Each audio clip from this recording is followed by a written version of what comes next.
right. Good afternoon, and welcome to Moneyline MMA post UFC 308 coverage of the fights in the picks that we discussed from last week, as well as giving you the picks for this Saturday. UFC Edmonton. We're getting a fight card, of course, for Canada yet again. We'll get some Canadian fighters and a main event between Brandon Moreno and Amir Albazi. Of course, Jose and I will be discussing our picks and overall bet thoughts for that card after we discuss our wins and losses from UFC 308. For us, primarily wins. Jose and I both delivering a solid night of picks again for UFC, the pay-per-view.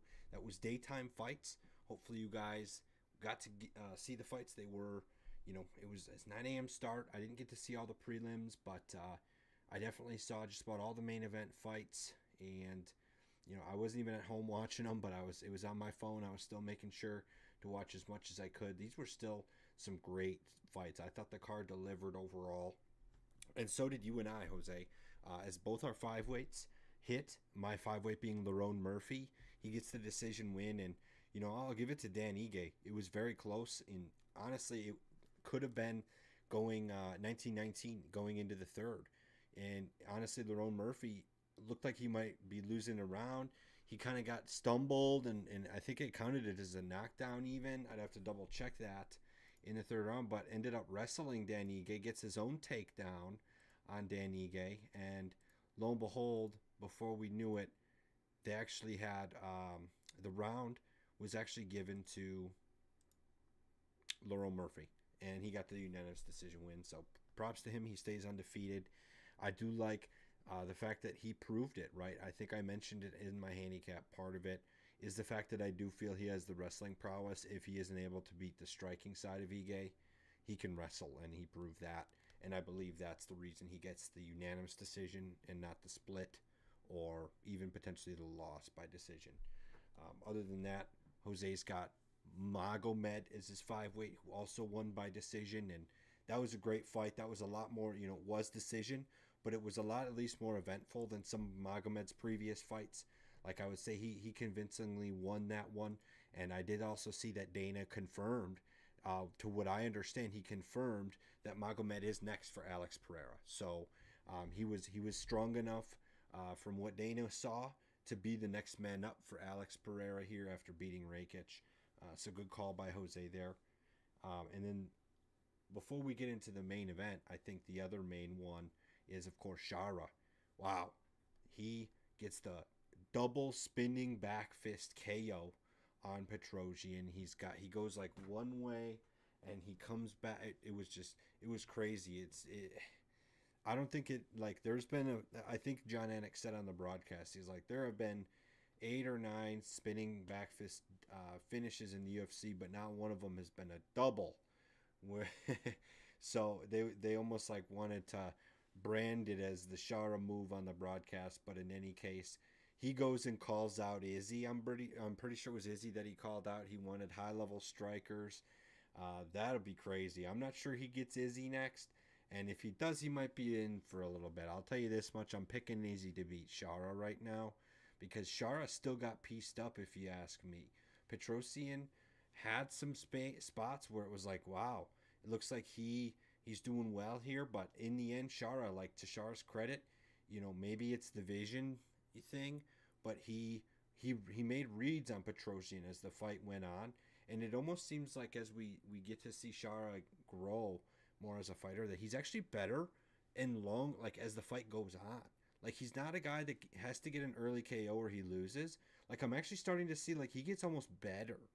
Like, he was better at the end of round 2 there when he finished Petrosian than he was at the beginning of round 1. Like, he was making better reads, checking more kicks, and all of that. So, love to see it, but I still don't pick him to beat Izzy right now.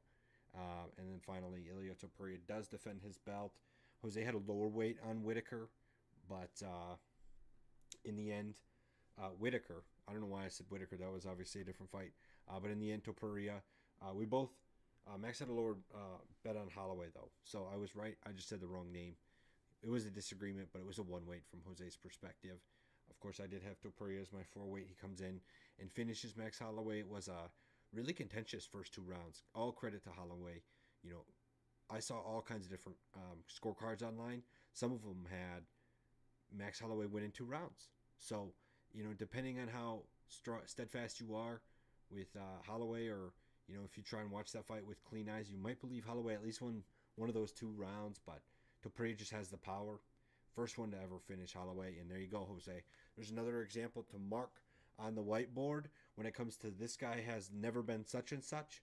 Who cares? But also we do have to admit it is Ilia Topuria might. Like, what do you think? Is if Ilia Topuria fought primetime Conor McGregor, Jose, what do you think? Who wins? Prime. Honestly, I would.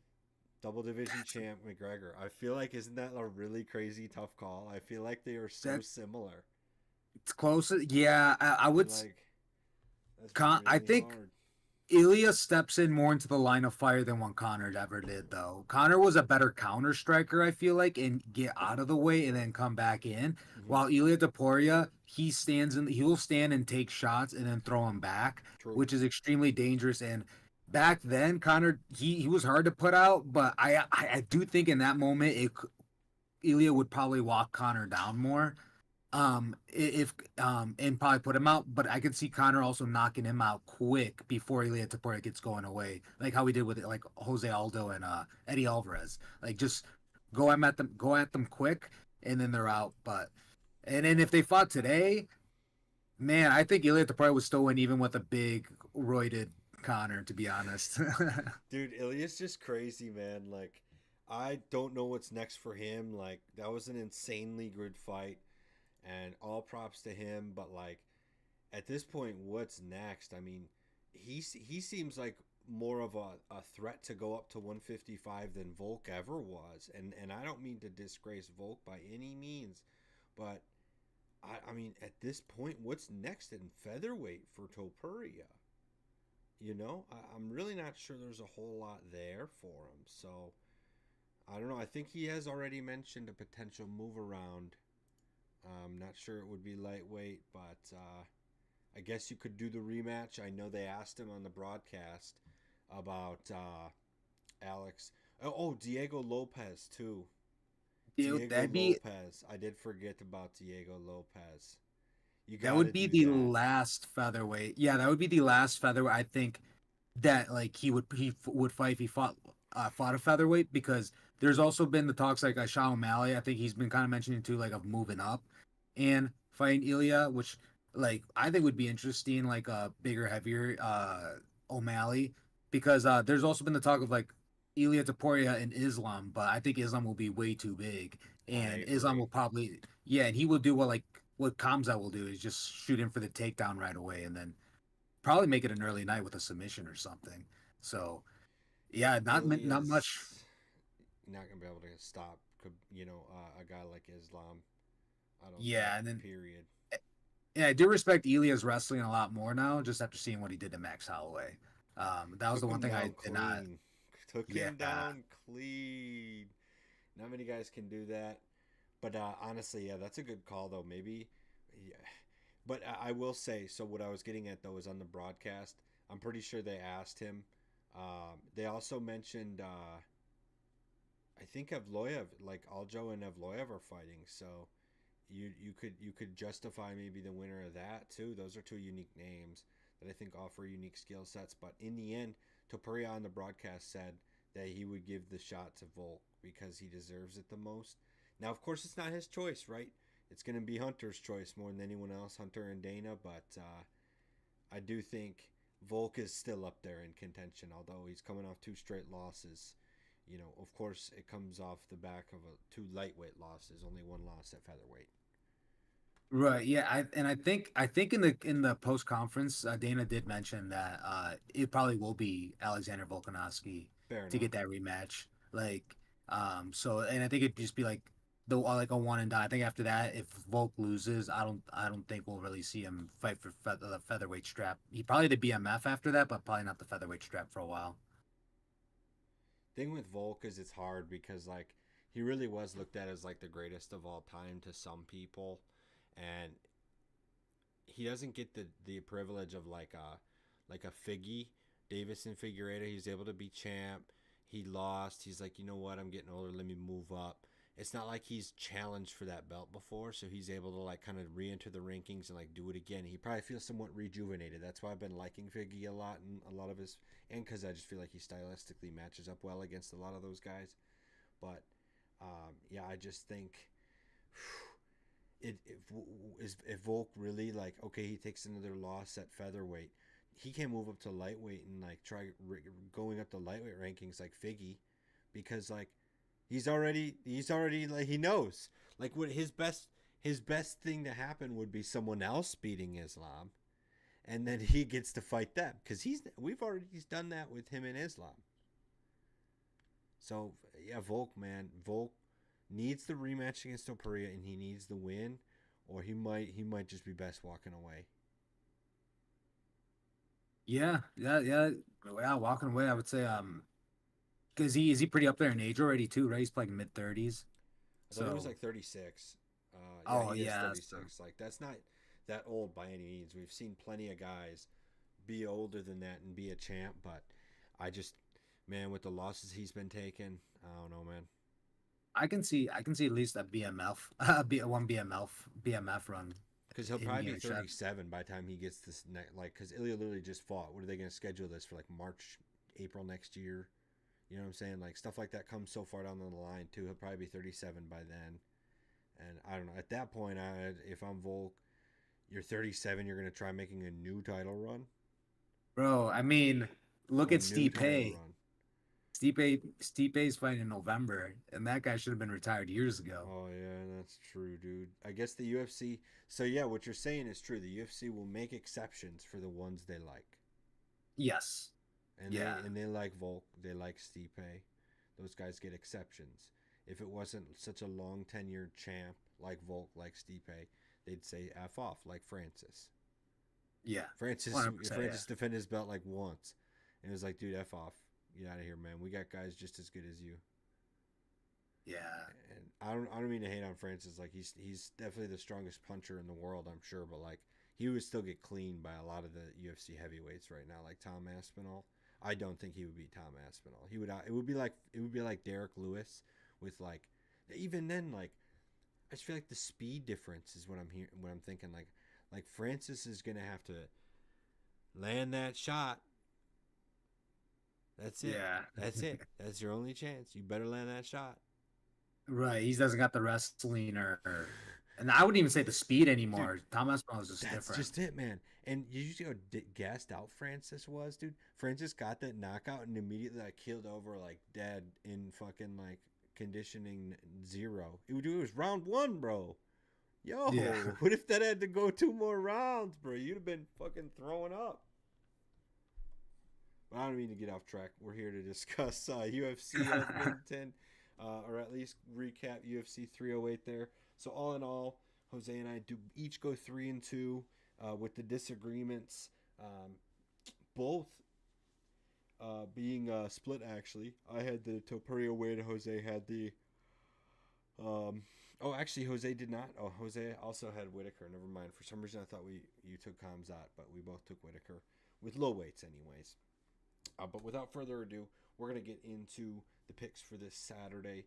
We're going to continue bringing correct 5-weight picks. You know, in the end, you might as well bet what we have on our 5-weight, or at least the lock of the week, because those have been hitting as always lately. We have to be at like 65-70% for that on the year. I'll have to get the math for that. I've been tracking it. I just don't have the math exactly calculated yet. But just as a reminder for anyone new, we do our picks here in a 5-weight system in which we both pick 5 fights from the card that is coming up this Saturday. And we're going to weigh the picks in order of confidence from 5 to 1, with 5 being the most confident, 1 being the least confident. And we'll start with our best bets, aka our 5 weights, and go down the list from there. So that being said, my 5-weight for Saturday afternoon is going to bring us to the beginning of the main card, what's currently slated to open the main card. This will be a welterweight bout between Mike Malott and Trevin Giles. I am looking here at the favorite, of course, Mike Malott as my 5-weight. He is minus 290 to beat Trevin Giles at plus 215. And I can't deny that this is a little bit of a bite down on the mouthpiece, for the lack of a better term, 5 weight, because we have seen Mike Malott, for the lack of a better term, quit. And I'm not like, obviously he didn't literally quit, but he kind of quit against Neil Magny. I thought he was doing great. He was winning the fight for the most case. He was just getting outstruck. Specifically in the third round, he was getting outstruck by Neil Magny, and he really just, it looked like he quit. Like he was up 2 rounds to 1. He just has to make it through the round. The judging is done by round. He just has to stay alive and survive for the round, and he wins it by unanimous decision, 29-28. But instead, he gives up, and with 15 seconds left, it's a KO win, and that right there is what makes me refer to this kind of being a bite the mouthpiece down, because that makes me nervous. I don't like to bet a guy that I feel like knows, he should at least know, that this is in the bag. But we're looking at Trevin Giles here. Like, we're looking at a guy who's, one of his best UFC wins is 2021 Roman Dolidze, I guess. Like, Trevin Giles has just struggled against all kinds of different competition, from Gerald Meerschaert submitting him, losing to DDP, which is a tough loss. He's the current champ. I get that, but getting finished back to back by the current champ, and then Michael Morales, just getting outstruck absurdly. And most recently, he's outstriking Carlos Prates and just gets cleaned up in the second round.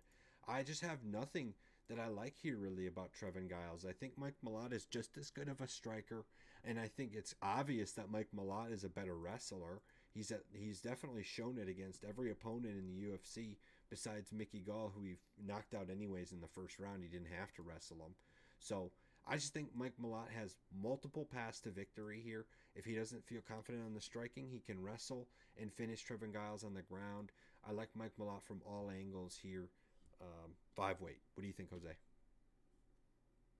Yeah, Nick. So for this fight, I actually agree with you. I have Mike Malott as well. He is my 3-weight. Originally, he was going to be my honest, and I like him a lot. And the thing is, Trevin Giles as well. He's really good, but just things have not been going his way. But he has been going against some beasts like Carlos Prates and Gabriel Bonfim, and he even fought Dricus du Plessis back in the day. And that being said, Giles, I think just even though he's been fighting at this weight, I think he's actually jumped up and down between middle. He used to be a middleweight, yeah. So he used to be a smaller middleweight. Now he's a welterweight.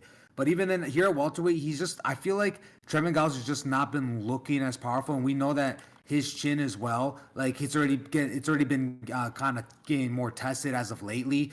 Being not like out of his 6 losses, half of them come via KO, and the other half are via submission. So he is kind of getting shown now that like it can be lights out for him either way. And I think Mike Malott is a good candidate to actually submit Trevin Giles. Out of it, Mike Malott's 10 wins, 6 of them do come via submission. And I think in the matchup, Mike Malott's going to be the one to engage and try to get the takedown right away. And obviously, I think he will be the one trying to get more submission threats. Trevin Giles, at welterweight, at middleweight, he did have some power, more power behind his punches. But I think at welterweight, they've just been looking like his jabs have not been looking quite the same. He's got good jabs, but they're just, I don't think, as effective as they used to be at middleweight. So I think if Mike Malott, I think for him that would be no problem. I think Trevin Giles, I don't even think he will try to shoot up against Mike Malott. I think Mike Malott will take Trevin Giles down, and I think he may submit him or ultimately win this via unanimous decision is the best way I view this going at. So this one, I feel confident with Mike Malott. He is my 3-weight. Sounds good. We're both pretty confident here. That's 8 total confidence points on Mike Malott. And yeah, Trevin Giles is big underdog here, but for a good reason. I think Mike Malott here in this instance would probably be a good parlay piece. But I can't recommend anything specific finish-wise. I would just bet money line because you really can't decide. It's going to be technical knockout. It's going to be submission or decision. Not really sure on that one. So Mike Malott is the pick, and we'll go to Jose's 5-weight. Yeah, so for my 5-weight, originally, like I said, I was gonna have Mike Malott, but I did do a switch up, and I actually have Yusuf Zalal as my favorite. I'm not seeing his odds right here on FanDuel, but what I'm seeing is he is a minus 245 favorite on the UFC's website. And uh, Jack Shore, he is a plus 200 underdog. And I do like Jack Shore. I think in the past I've definitely picked him as well for some of the fights. But that being said, he's just as of lately just that awkward doctor stoppage against Anderson Brito, and then he's just been on and off, and he lost to Ricky Simone. And Ricky Simone, he was like a up and coming contender at one point, but he himself, he's just kind of been falling off. So I think, like, as a matter of fact, yeah, Jack Shore is Ricky Simone's last win, and since then he's gone on to lose three. So for me, like that losing to Ricky Simone now too, and Ricky Simone being 32, Ricky Simone again in his earlier 20s was a little more of a threat, but now I think just like losing to him, like not too much shame, but Ricky Simone really isn't one of those top guys. I could be wrong, but I don't even know. I don't have his exact ranking right here, but he's definitely not a top five guy. That's for sure. And not saying that Yusuf Zalal is. But I do think that shows a lot. Like matching Yusuf with Jack Shore is really showing where the UFC thinks Yusuf is right now. And I think Yusuf, like off his last few performances that we've seen, has looked nothing but short of phenomenal. I mean, getting that submission on Jarno Aarons, and then beating, also submitting Billy Q. I actually like Yusuf. I said the last fight that I like Mike Malak getting submission. I think in this one too, I like Yusuf Zalal getting a submission over Jack Shore. Even though grappling is a strong suit for Jack Shore, he has been submitted before. He out of his two losses, he's only been knocked out once and been submitted once. And Zalal, one of his best attributes is his jiu-jitsu. And again, he's won his last three via submission. So I don't think this fight will go the distance whatsoever. I think Yusuf being I think he will be a little more explosive and get a submission on Jack Shore. And he is the slightly bigger guy. He only has a 1 inch reach advantage over Jack Shore. But that being said, I think he's gonna land most of the hits on the feet. He does have good striking defense in terms of he doesn't absorb as many strikes per minute compared to Jack Shore. But Jack Shore also he absorbs 2.32 significant strikes per minute and lands 3.75, which I do like that ratio right there for him. And then for Yusuf, like the 2.87, he lands a good amount of strikes per minute as well. And I think on the feet, it's going to be a closer fight. But I think once it comes down on the floor, I think Yusuf will be the better grappler and ultimately get a submission, or if not, win by control time and get a unanimous decision win over Jack Shore. What are your so that being said, yeah, I have Zalal obviously as my five way. I feel that strong about him. What are your thoughts on this fight, Nick? No official weight, but I love the spot. I would assume Zalal's a huge favorite here, but maybe I'm wrong. I guess maybe because Jack Shore's only gotten a couple of losses. Granted, they're both recently against high end fighters. I do not fault Jack Shore for losing to Brito, especially because he wasn't done fighting. The refs and the doctor was like, "You got to stop," because it was like I remember it was bleeding so bad it literally looked like Niagara Falls coming out of his shin. Uh, and obviously getting choked out by Ricky Simone. It's a tough matchup. So I avoided picking Youssef myself. I assume he's a huge favorite, and for a good reason, because I think there's a high chance he submits Jack Shore. But in any case, I don't have an official pick myself. No, yeah, yeah, yeah. That, that's for I didn't even want to rank it, but ultimately last minute as I looked more into, I'm like, you know what? I like Yusuf a lot. And last time pretty sure last time I did go for Yusuf as well, and he did me well. So that being said, yeah, you don't have a pick on it, but I like Zalal a lot. That he is my five weight. That said, I'll bring us to the main event of Saturday, which is going to be between Brandon Moreno and Amir Albazi, because I've got my four weight here on what's currently listed to be the favorite at minus 164. Brandon Moreno returning from what he called a small break. Well, he didn't call it specifically small, but he did take a break. He did post and do the rounds on social media after taking his most recent loss to Brandon Royval, saying that he's going to take a break from fighting. Well, his version of a break is 8 or so months, because that was earlier this year in February, and he's going to be fighting again on Saturday. What's interesting is he was actually going to fight Amir Albazi before he lost to Brandon Royval via split decision, and that fight fizzled through. Albazi was the reason, though, because he had a neck injury. So it's interesting to see that we could have seen this matchup before Moreno took a break, but instead we got Royval. In any case, I'm picking Brandon Moreno here, and this is no disrespect on Amir Albazi. He's been a beast, and no doubt about it, has posed a threat to everybody in this division. But only getting the split decision against Kai Kara France, I'm just honestly, like, I think he's a great fighter, but to me, there's this. It's almost like a levels thing, and I'm really thinking it was a good thing that Brandon Moreno got this rest. Maybe he was dealing with some injuries. Maybe he was mentally needing to go through some personal things. I'm not quite sure, but in a lot of cases, you see fighters go on those breaks, and I guess for someone like Izzy, maybe it doesn't work out, right? Izzy comes back from his break, and maybe it doesn't work out. So it's obviously not foolproof. But I do think in this situation, Brandon Moreno's not coming back to fight for the belt right away. He's coming to fight Amir Albazi, and that's a stud. Don't get me wrong, but I do think Brandon Moreno is still top two, top three at worst flyweights in the world, and Amir Albazi might get there one day, but for now he will fall short. For weight, Brandon Moreno. Jose, what do you think?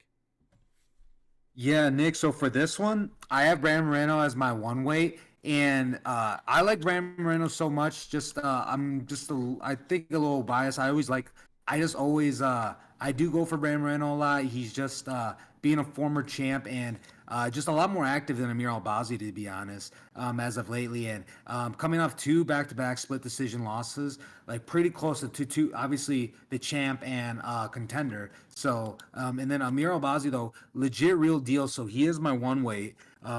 I mean, and so Brandon Moreno is my one weight just because even though Amir Albazi is not as active as Brandon Moreno has been as of lately, when he does come in, he is beating top guys, like most recently beating Kai Kara France, who also fought for the belt, who also was a title contender, and going split decision with him after taking just some time off and then coming back and being before that Alessandro Costa, Francisco Figueiredo, and Zumagulov. So yeah, he's just come in. He hasn't even lost since 2019 against Jose Torres, who I actually used to train with here in Lombard. But that being said, yeah, he's been on a kill and since then, and I think he could make win if he were to beat Brandon Moreno. I do think it would probably be because of some of of his grappling and strength. He just compared to Brandon Moreno.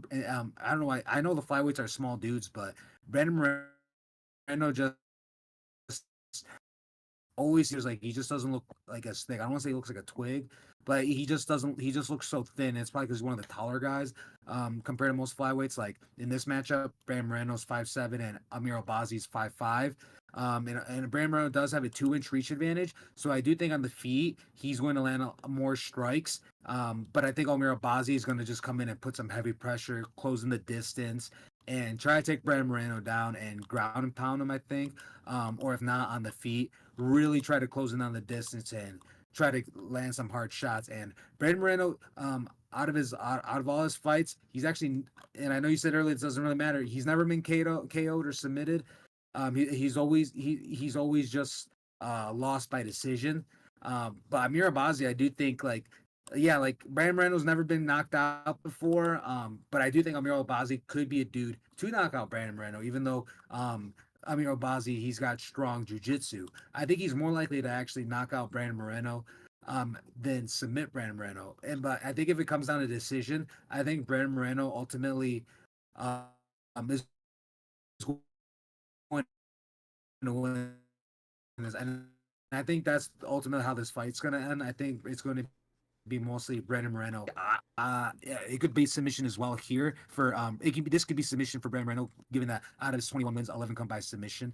And Amir Albazi, he's never been it doesn't matter, he's never been KO'd or knocked out before, but I think Amir Albazi, so pretty much to sum it all up, Brandon Moreno's my one weight because I definitely think that Almir Albazi is going to put heavy pressure and possibly knock him out, or or it can be Brandon Moreno will win this via unanimous decision and ultimately possibly get a submission on Amir Albazi if he finishes it before the 5 rounds. So I'm going, and if I'm going to pick one, I'm going to go with Brandon Moreno just because he's been more active and he's obviously the former champ and he's had all his last 4 opponents have either been the champs or title contenders. So Brandon Moreno, I think he's just been fighting more the elite of the elite a little bit longer than Amir Albazi. So that being said, I have Brandon Moreno, but he is my one weight. Yeah, man. I mean, if all you're worried about is Albazi getting a KO, I'm in a great place. I don't think he's gonna even get close to that against Brandon Moreno. If anything, maybe Moreno should have been my 5 weight. Albazi doesn't. Albazi takes more strikes than he lands, and he's not even fighting fighters as good as Moreno's fighting.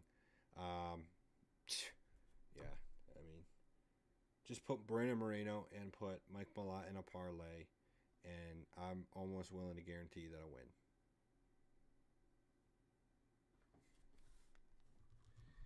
So yeah, that being said, we can move on to Jose's 4 weight. Yeah, so for my 4 weight, this is the women's bout between the women's flyweight bout between Erin Blanchfield and Rose Namajunas. And for this one, I have Rose Namajunas, and she is a betting underdog at plus 104, while Erin Blanchfield is the betting favorite at minus 132. And this one, I'm just gonna go with Rose Namajunas. Even though some of her fights haven't been going her like away for a while, she right now as of lately she's been looking good, winning by decision. But before that, she was on a 2 fight losing streak, and she's really bounced back since then and been looking. I think just as well as before when she was in her prime. But you can obviously say she's still in her prime. And while Erin Blanchfield, she's been coming up in the ranks, and she just lost her first one, her first main event, earlier this year. So I think in this one, I just think Rose Namajunas, the fact that she's even an underdog is crazy because I just think overall she's going to be the better striker in this one, have more power, and ultimately just be a more well-rounded fighter, better than Erin Blanchfield. And Rose Namajunas too. She's 32 years old, but she's been hanging in and keeping up with some of the younger fighters as well. And I just think this might be a little. I don't want to say too much for Erin Blanchfield, but I mean Erin Blanchfield has fought some top level fighters, but I mean like the people she's fought are just really younger up and comers. Besides Jessica Andrade, and even the Talia Santos one, that was a good one because Talia Santos has bounced back since then. Um, but that being said, I just think Rose Namajunas will take this one, and I like her a lot as the underdog. And I think Rose could either knock Erin Blanchfield out or submit her, or ultimately get this by decision. So this one, I feel really good about Rose Namajunas. I have her as my 4 weight. What are your thoughts on this one, Nick? I will agree with you here, and we're actually going to have the secondary lock of the week here on Rose, as my 3 weight is on Rose, which will give us a combined 7 confidence points, just under Mike Malott. And for a lot of the same reasons, I think Erin Blanchfield's takedowns are too lazy, too bad of form. Wrestling just isn't working out. She wasn't able to take down Fiorot. I don't think she's able to take down Rose if Rose doesn't want to be taken down. And even if that scenario occurs, I think Rose is still dangerous enough to go for a submission or get back up. I don't think Blanchfield's just gonna be able to quote unquote bully Rose.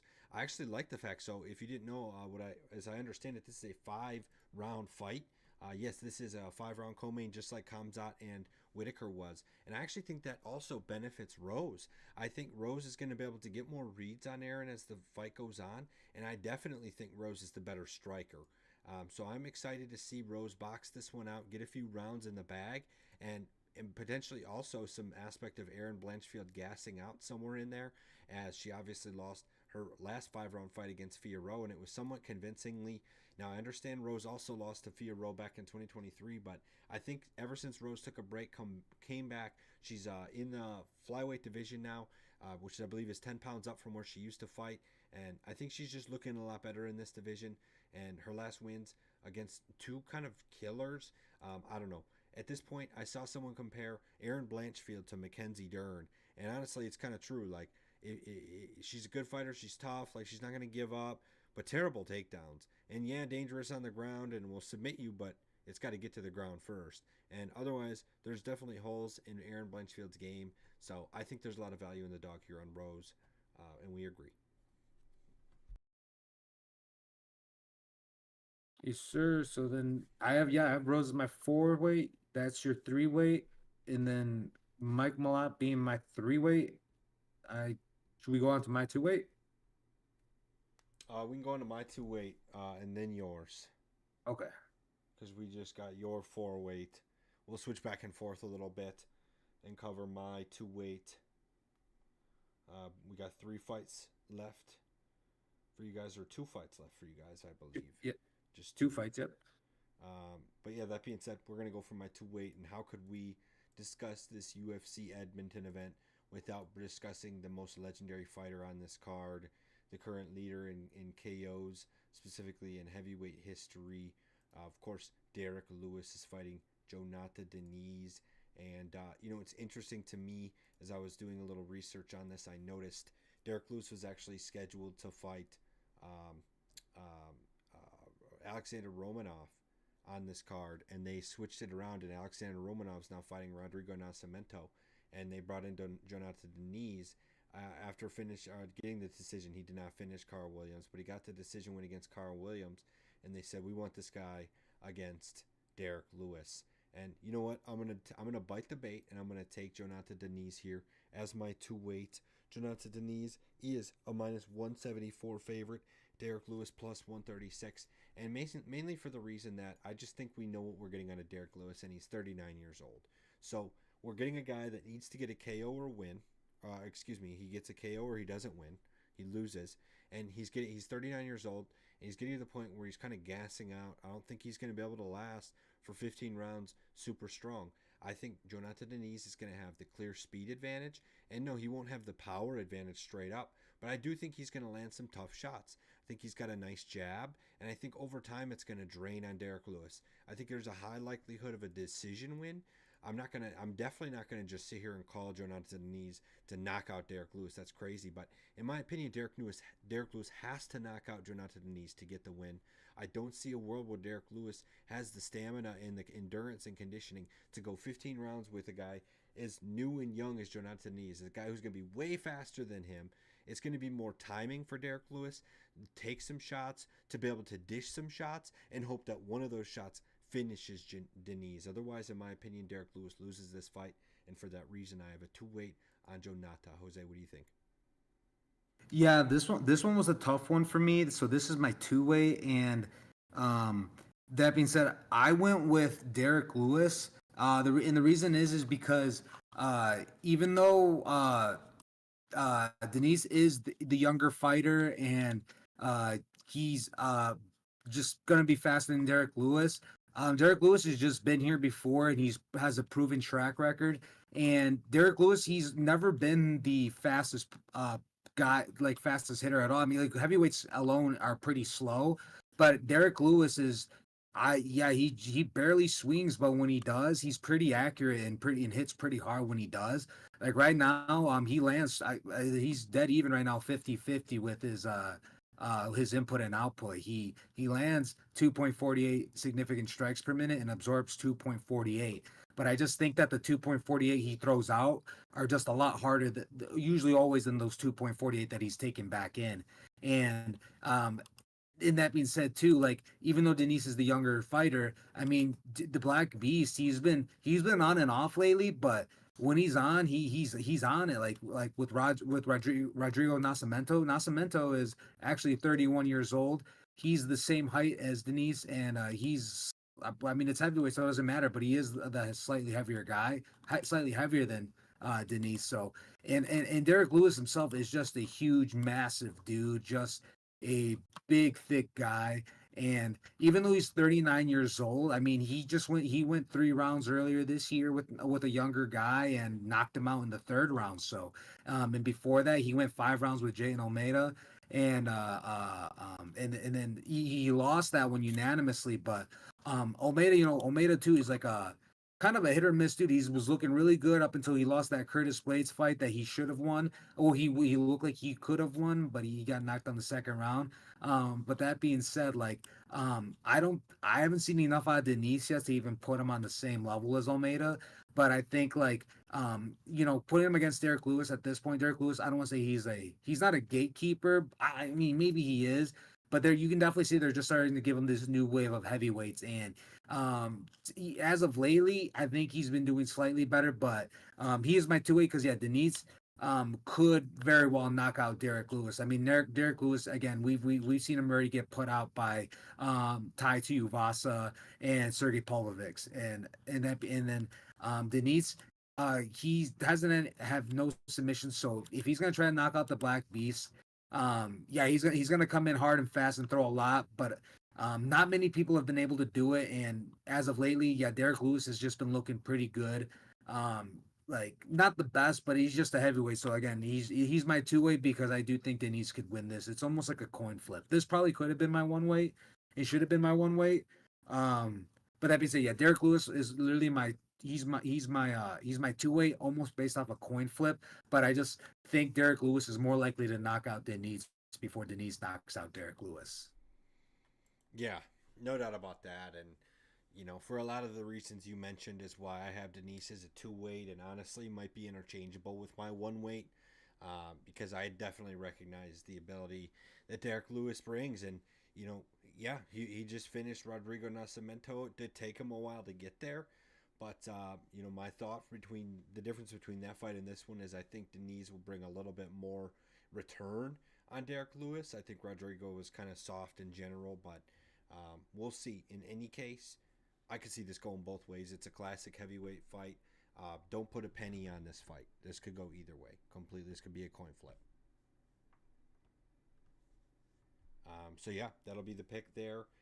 With that, we only have my one weight, remaining on the card, and that one weight for me is going to be on Dustin Stoltzfus. He is fighting against Marc Andre Barrialt, so this is an anti-Canadian pick in Canadian land. But I'm just going to be going out on a limb here to pick Dustin Stoltzfus. I've Dustin Stoltzfus to me has they look both these guys are coming off losses, but Marc Andre Barrialt, he's it's been a tough run for him. And the last time he fought in Canada was against Chris Curtis, and he gets the split decision loss. It was a good fight. Chris Curtis is a stud, this and that. But I don't know. I just think Dustin Stoltzfus is a better fighter overall. And yeah, okay, Andre Barrialt can likely send more volume in Dustin's way. I would expect the power to be on Dustin Stoltzfus's side. He does have also 6 submission wins on his belt, and I do favor that a lot. Marc Andre Barrialt does not have any really wrestling background at all. He is a 67% takedown defense, so even in the world where, okay, maybe Marc Andre Barrialt is outstriking Dustin, I think he can go to the wrestling game. In fact, his last win in the UFC was a submission by rear naked choke, and I think that's honestly something that he will be having in his tool belt for Saturday night against Marc Andre Barrialt, because no doubt about it, Marc Andre is going to step forward, put a lot of volume forth, and he's going to take a lot of volume back. As much as Marc Andre deals right over 6 strikes landed per minute, he takes 5.5. So it's not much of a differential. He's just taking a lot on the return. So I expect Stoltzfus to use his power and in good spots and take down Marc Andre as he extends too far, and use that takedown and the previous strikes to win rounds and get a decision win for my one weight. And Jose, I know you don't have a weight on this, but feel free to give any feedback. Yeah, so for this one, yeah, I was when I was looking at this one was a really tough one, which is obviously why I didn't talk about for me. But I like your pick. Yeah, I like your pick with Dustin, especially because Marc Andre Barrial, as of lately, like things have just not been going his way. I mean, Joe Pyfer is new level, like is the next wave too, and Chris Curtis, he is. I mean, he's up there. So like Chris Curtis is good right now, but like he's been kind of on and off, but he's not a bad fighter to lose to. I would is was what I'm trying to get at. And this against Stoltzfus, I think Stoltzfus, that last, Bruno Ferreira, like, dude, that him himself, he's fought some of the who's as well, like Abus and Phil Hawes and RoboCop. So he's already been in there with some dudes that we know are battleground tested, whether win or lose. And losing them, he lost by that spinning elbow in the first round. I'm seeing it, and yeah, I think this one, I like, I like, I like Stolfus as an underdog. I do like him. Things have not been going his way as of lately, but I think, yeah, I kind of like him as the underdog against Marc Andre Barrios. That being said, yeah, not much for me to say on this one. I did not pick it because it's still a tough one because I still see Marc Andre Barrios too. I could see him winning this one, um, but I definitely see some value in the underdog here. But I will have to agree. Like I do not have a. I agree with you on your pick on the underdog, but I just do not have a pick on this one in general. Right. Yeah. Yeah, for sure. It's one of those spots, man, where I like Stoltzfus, and you mentioned the value. A lot of it is because of that value. I don't see why MAB is a minus 225, 2.25 to 1 favorite to win. I don't think so. I think Stoltzfus is still better than that, so I'll take the value there. And otherwise, those are our picks for Saturday afternoon. We're going to continue the heat. So, just as a quick recap, if you want to make some money on Saturday, make sure to put Mike Malott and Rose Namajunas in your cards. And you might as well add Brandon Moreno to that as well because he had 5 combined confidence points. Make a little parlay between Mike Malott, Rose Namajunas, and Brandon Moreno, and you'll get the Moneyline MMA endorsed parlay of the week. It should win some great money. Honestly, you might as well add Yusuf Zalal on there too. Jose's 5 weight. I didn't have an official weight on it, but it's Jose's 5 weight, and he's likely going to be a big favorite, but he should definitely get the job done. So, thanks for listening. Let us know down below who you may or may not be disagreeing with, specifically on that Denise versus Derek Lewis fight. And otherwise, as always, we will be back every Saturday before a fight card.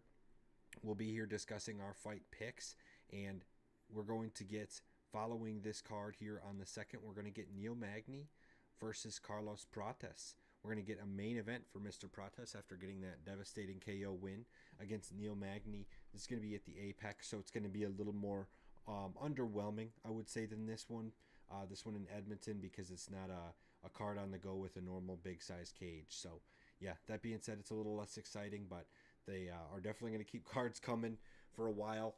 For a few more weeks in a row here because it's towards the end of the year. But don't get too comfortable because before you know it, John Jones will be fighting Stipe Miocic in the middle of November. So make sure to subscribe and be